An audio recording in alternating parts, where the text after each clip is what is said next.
The Historic of Manila Cathedral. Ayan. Alas 6, ano na guys? Mag-alas 6, mag-alas 7 na pala. Yan o.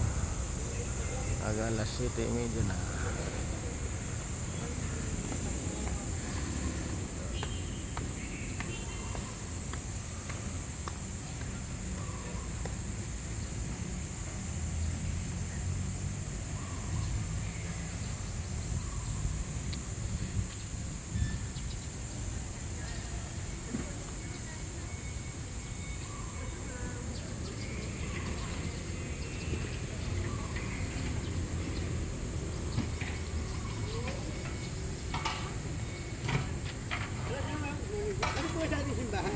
Pwede kayo pumasok dyan at pwede kayo mag-take ng picture sa loob.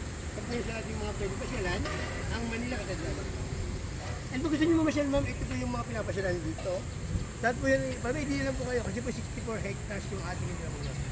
So, kung gusto nyo naman po yan, meron tayong servicing guide dyan, 200 lang po.